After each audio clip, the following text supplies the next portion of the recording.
Hi guys, it's Molly with Soul School Tarot and Astrology, mostly off camera tonight because I'm coming to you with a very special message about the transit that we had today in the sky, Venus squaring up with Pluto.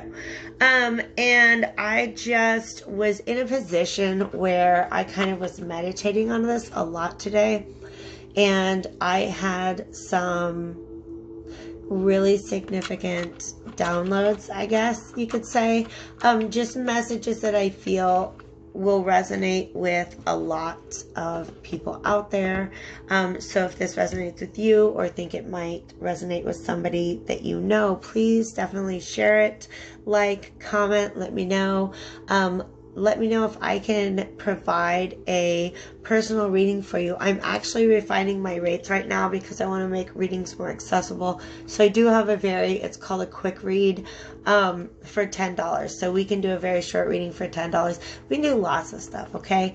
This talk is for anybody who's watching because this transit is affecting all of us, okay? So before I go much further into it, I want to kind of define some terms. I got some good feedback from a friend of mine that, like, I guess when you've been studying astrology for 20 years, like, all the lingo just kind of comes naturally. But for you guys out there, it might not make a lot of sense when I start throwing around words like square and transit and aspect. So, if you're watching my videos, you're aware of your natal astrology to some extent, okay? So that's one branch of astrology. Natal astrology, natal meaning birth or when you were born. So if you know your sun sign, your moon sign, your rising sign, you know about what the planets were doing at the time that you were born. That is natal astrology. What I'm talking about tonight and what has been kind of guiding a lot of my readings lately, my bonus readings, is transit astrology. Transit astrology looks at, well, what are the planets doing right now and in the sky and what's their relationship to one another. So if you know your natal chart, you can actually look at the relationship between current planets, aka transiting planets, and the planets that are in your birth chart, okay? So those would be your natal planets or your natal placements. If you know about that stuff, you can compare the two and you can understand how some of these things can really, really affect you. You also can understand that a lot of times aspects and transits take place to your own personal chart, separate of what the planets are doing to one another right now. So right now, let's forget all y'all birth charts, okay? I love you. If you know it, you go do the research, do the comparisons. It's fun, all right? Email me with questions, comment below. But let's ignore all of our birth charts. My cat is just intent on getting attention right now. And let's pay attention to what the planets are doing in the sky right now. Venus is in Libra, and I've been talking about this for a while. It is about 2/3 of the way through Libra. So Venus rules the sign of Libra. They're all about love and this universal sort of ethereal idea of love. What nurture us? What do we find beautiful? What do we value? And she also represents the divine feminine, and so she's exalted, meaning that she's very, very comfortable and very, very powerful. Sorry about that. In Libra. Okay, there we are. Pluto is the planet of the subconscious, okay? Fears and desires, like the things that we hide from others and often from ourselves in the deepest, darkest parts of our mind, okay? It also has to do with power and dominance, and we have a lot of subconscious ties to those issues, and it has to do with transformation, so death and rebirth, and often I don't know why. Okay, so I kind of just tried to like leave an open vibe for like channeling new messages and stuff like that, and so right now my attention is being called to One of the books that I'm rereading in my free time, I love literature. I love epic literature. The Norse saga of the Volsungs. You have this figure of a dragon slayer, Sigurd the Dragon Slayer. Okay, here's your literature, your history lesson for the day. One of many, probably. Okay, put it on like a podcast. Okay, unless you really like the way my arm looks right now. Okay, just see if you can't learn something. I am going to do a reading at the end, so I'll timestamp that below so you know where to look for that. Okay, anyways, in my study of ancient literature, I found that there is a significant difference, and Joseph Campbell pointed this out in like The Power of Myth, I believe, that there's a big difference in what serpents represent in Eastern and Western mythology. And in Western mythology, they often just represent the ego. So when you have a dragon slayer figure like Sigurd the Dragon Slayer, that dude, that's what he does, is he defeats his own ego. Okay, death of ego is a huge Plutonian concept. All right, so Sigurd, he's just, he's this epic hero, man. He's this epic Icelandic hero, and he's going out doing all this badass stuff because that's what heroes do. And he, I don't remember, I think his mom was talking shit on him or something like that. Like the dragon's mom was talking shit. There's a lot. It's a really good story. Please read it if you're interested in epic literature and ancient stuff like that. Okay. Anyways, he gets up to this dragon finally. And this dragon can't see him because he's sneaking around doing his epic hero stuff. And the dragon's first lines to him are, "Who art thou?" And this is a culture in which the spoken word is very important. Okay? You don't know who I am until you hear my name. Once you hear my name, you know where I came from. You know exactly who I am. You know who all my people, all my ancestors are, and what they did to all of your ancestors. And Sigurd's like, you know what? I'm going to keep that secret. I'm going to keep that on the down low. I'm going to move in the shadows to slay my own ego. Because the question, who art thou, is so pent up with our own ego. Oftentimes, that Pluto, when it goes through big transits like this, can give us an opportunity to slay that proverbial dragon. Okay, so ideas of who we thought we were, and specifically in relation to what do we value, how do we see ourselves or others as women or feminine figures, how do we view our own inner feminine, our own inner divine feminine, because y'all dudes got it too. Okay, everybody's got a little bit of that, and some of you, that's your dominant energy, is your feminine energy. Okay, so I've been meditating on this transit all day because what's happening in the sky right now is that these two planets are 90 degrees apart. That is an aspect, it's a relationship between the planets that's known as a square, and it is an opportunity for us to confront and grow from the intersection of these two subjects. Okay, these two things within us, the things that we love and value, and the things that we fear, the things that are ego driven, the things that we keep in the dark. We don't want to look at that part of ourselves because it doesn't make us proud. And sometimes, often, that feeling comes along when your Pluto, your subconscious stuff, is not in alignment with your values or your Venus stuff. Okay, so that's been my meditation all day long, is that this is what this transit is bringing each of us an opportunity to work on and to grow. Okay, we gotta confront this, we gotta go slay the dragon. Okay, but the question, who art thou, is a thing that some of us are really starting to reconsider in a really positive and liberating way. Okay, so Venus is in Libra. It's all about universal love. It's about caring. It's about self-love.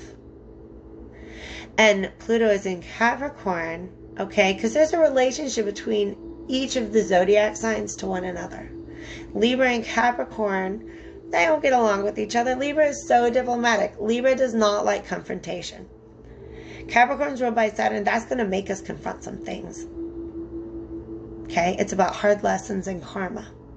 So a lot of us are really, if you can find a way to slay this dragon, you get to evolve, you get to move up, you get to become the epic hero that you really are inside. We're all epic heroes inside, okay?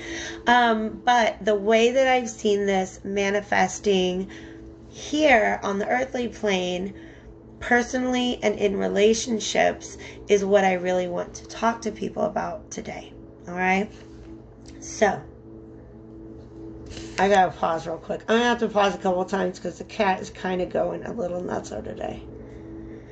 Okay, so my own personal confrontation between Venus, aka my values and the things that I love, and Pluto, aka my subconscious fears, those things that make me feel disempowered, okay? Because Pluto is about power and dominance, and subconsciously there's so many situations that just disempower us, and we don't, the source of that is hiding in our subconscious. We don't understand why we shut down sometimes, okay? That's a very natural response to trauma and to trauma triggers, okay? So some of you guys, give yourself a lot of self-love right now, because a lot of us are being confronted by some trauma triggers, okay? So that's what happened to me yesterday, and that's one of the things that I've had to take some time to heal from, okay? So I will actually have a little more time for readings just in the next day or two, because I'm going to take some time to heal. I love teaching. I love my job as a teacher. I love, for the past 3 years, the fact that I had the opportunity to teach in my hometown, because it's a place where people from that community are needed in the schools. People who understand, just understand all the situations. It is an inner city district. It's very, very challenging to be there as a teacher, but it's something that I'm so committed to. Okay? Like, I love that. That is my values. It's something I enjoy. It lights me up inside, okay? It nurtures me to be able to have these healing connections with these people who are growing up in the same community that I did, and going through a lot of the same trauma that I did growing up. I mean, it's just I value being able to be there for them, okay? That's what Venus is all about, what we value, okay? The problem is that I don't live in my hometown right now, and in order to get there and to accept, because right now I'm a substitute teacher, in order to accept jobs in my hometown, I have to make the commute that I decided I couldn't make anymore on a daily basis, okay? And that's a highway commute. And it's fine for me most of the time until I see a really terrible car accident. Over half my life ago, I was in a very terrible car accident, and I have a lot of that stuff. The memories from that day lived in my subconscious for 15 years after the fact, okay? And now I've had to confront that. I had to slay that dragon, okay? I have regained a lot of those memories, but I'm very aware of what are my trauma triggers. And guess what? Driving down the highway and see some smashed up cars, like the smashed up car that I was in for a very long time that day. That's a subconscious. That's the way in which my subconscious is coming into tension with my values. This is a problem. I can't keep ignoring my subconscious fears in order to do the thing I love. So this is a thing that I've got to work out for myself. That's an example of how the things that you love versus what is going on in your deepest, darkest reaches of your mind, your subconscious, how are those things sometimes in conflict, okay? So on an individual level, look for patterns like that in your life. Look for connections like that in your life. How am I committed to something because I love it, but it's not good for me It's not good for my mind. It's not good for my mental health. It's not good for my healing. And I've been hiding that from myself for a very long time. So a lot of us have been hiding from ourselves for a very long time. That something that we believe that we love and we value is coming into conflict with some of those things that make us feel disempowered. Okay? So this can also tie into personal relationships. Okay? And that's the second way in which I have been meditating all day on the way that this Venus square Pluto transit is affecting. That story I just told you was my own individual energy, but what I'm feeling on the collective level, specifically amongst my divine feminines. Okay, my divine feminines are my circle of very, very strong women. I'm not always close and in contact with all of them, but people who are my sisters, either literally or spiritually, or just in the things that we have been through as strong women. Okay, if you're a strong woman and you don't have other strong women to turn to, honey pie, go get you some. Because when we falter, that's who helps to hold our crown up high. Okay, so I've been connecting, and especially when I'm doing these readings, I'm seeing a lot of these issues coming up where the way that Venus is being empowered or embodied is in what the divine feminine has to offer.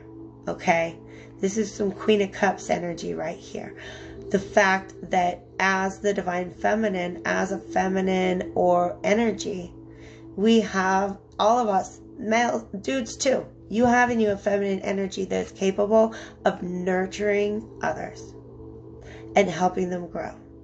And sometimes just providing them with some beauty in their lives, okay? Beauty and grace, okay? I'm not just talking about physical beauty, but those kindnesses that we do for one another. This can be friendship, it can be love. It's happening a lot in romantic relationships, okay? And it has to be called out, because it has to be called in, because that's how we grow. Okay, the divine masculine and the divine feminine here need to be called out, because that's how we're going to grow. All of us together, okay? Whether you're together with somebody or you're on your own, this is affecting all of us right now. But this part of the divine feminine, which is capable of nurturing effortlessly,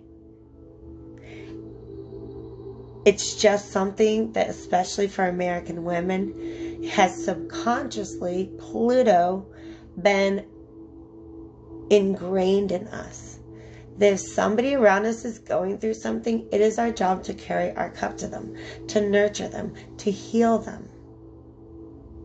And a lot of times, especially if you have a very strong empathy, if you're empathic, if you have a very strong feminine energy, sometimes you can attract people that are really very much in need of healing in ways that they don't understand, okay? Sometimes we find ourselves in relationships with people who are in need of healing that we don't understand. Sometimes we find our own selves in need of healing that we didn't understand that we needed, okay? So the compassion is super needed in all of these situations, okay? But the fact of the matter is, I can only heal me. Oh, you can only heal you. All right, I can hold space for the people I love to heal. I can provide the conditions and the environment in which they can heal. But my cup,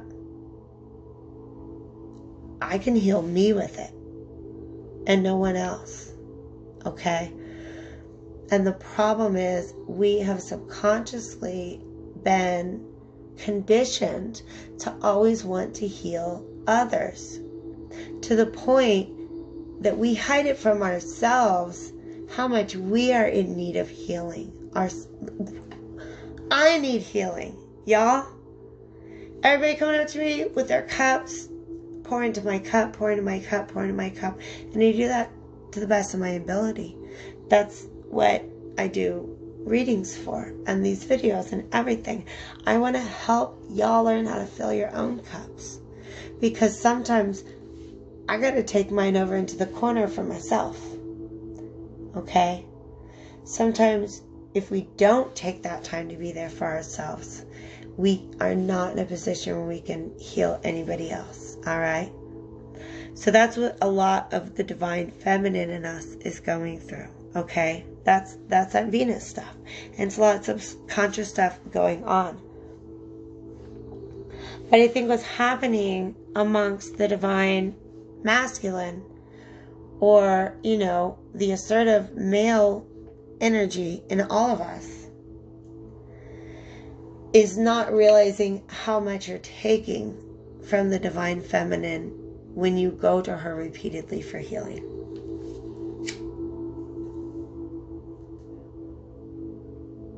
And I pause so you can think about that.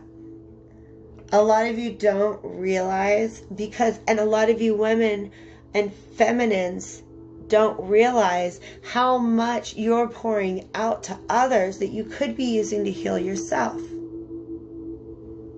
And I'm going to be honest with you. We live in a society where men are not encouraged to heal themselves. So a lot of them flock to women to be healed. And they don't even realize that they're doing it. They don't realize that all those text messages, all those kindnesses, all those little things that you receive from your feminine, you're drawing out of her cup what she could be pouring onto herself. Okay? You're drawing from her well waters that could be used to nourish herself and her own, pour that. I'm seeing an image of just pour that into the ground and let your roots go. Women, females, feminine energies in all of us. Okay? It's a time to pull your cup into yourself. Water your roots right now. Okay? Because that's what Pluto is all about. Our subconscious. Our fears, our desires, our root chakra. Water that right now, okay? Water yourselves. Connect yourselves to the earth. Bring your power back to yourselves and water that tree right now, okay?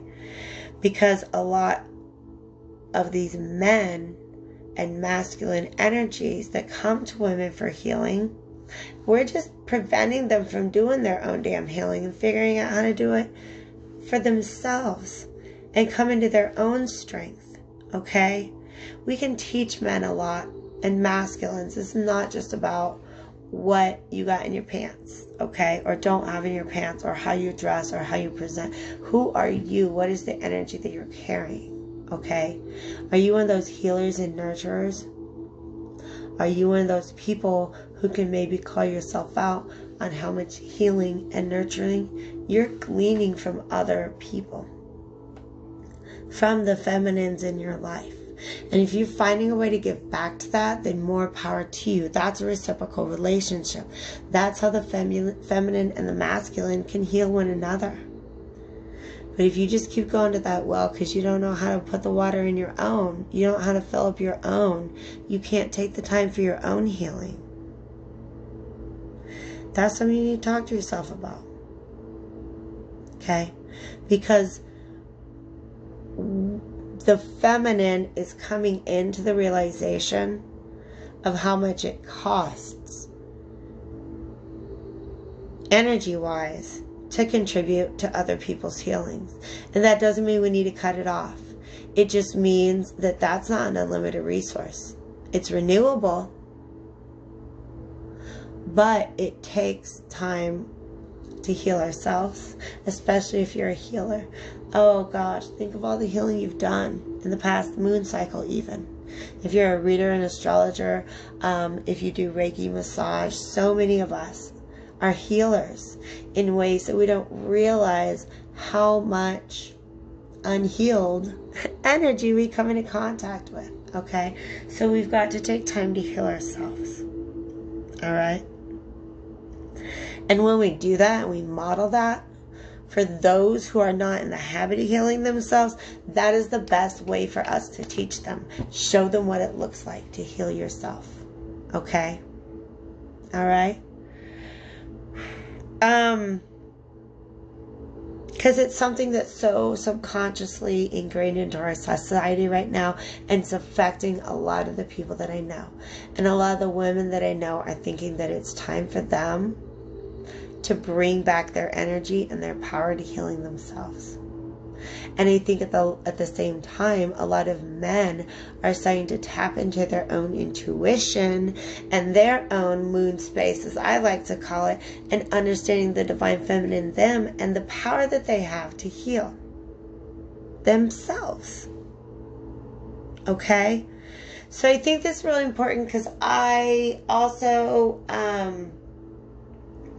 our next full moon, the sun will still be in Libra and the moon will be in Aries. It will be a full moon in Aries. Now, Aries is ruled by Mars, and Mars and the moon don't get along. Those aren't energies that really jive together. They don't strengthen one another the way that some planetary placements can do. The way that Venus is strong in Libra, where it's at right now, and Pluto is strong in Capricorn, where it's at right now.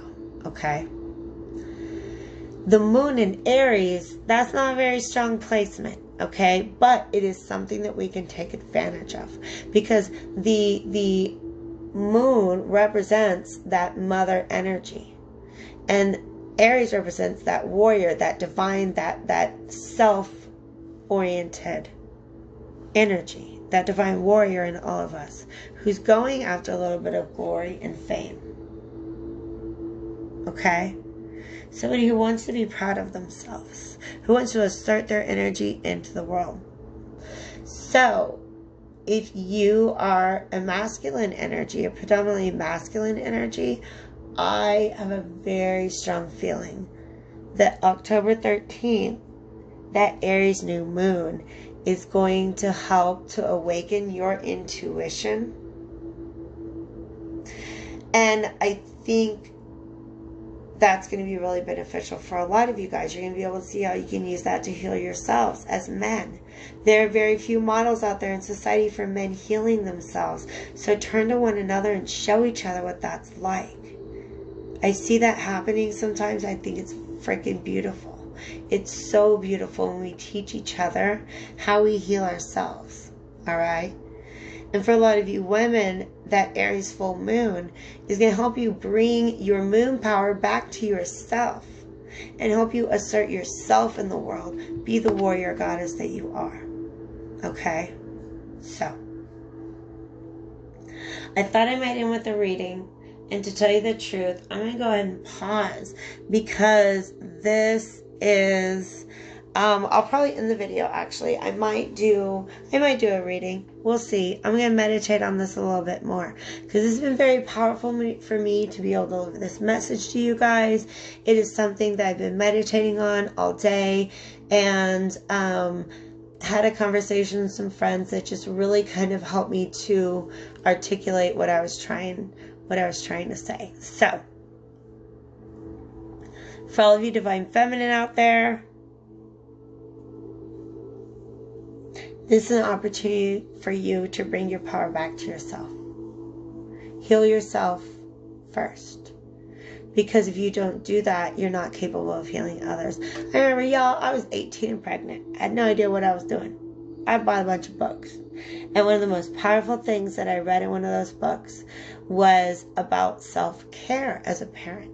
And here's the thing, when you go on an airplane and they're teaching you what do you do if things go down, if there's an emergency, if you need to bring out the little, like, your air, if you have to bring out the oxygen mask, you put it on yourself first, regardless if you have a child with you, if you have 5 children with you. Because if you can't breathe, you can't be there to help anybody else get their oxygen. Okay? So I'm switching it up from cups to oxygen. But it's because we exert a lot of mental energy on this as well. So let's all be compassionate to one another, compassionate to ourselves, and really focus on how we can do a lot of self-healing and self-love, especially this week, because Pluto's going to go direct. It's been retro for a long time, and calling your attention to past issues since April. So as it moves forward, we have the opportunity to move forward too. Okay, so lots of love to all you guys. I'll get a reading out to you pretty soon for this. Okay, I already got reading out for Pluto going direct. Please check that out. That does cover all signs, and best of luck to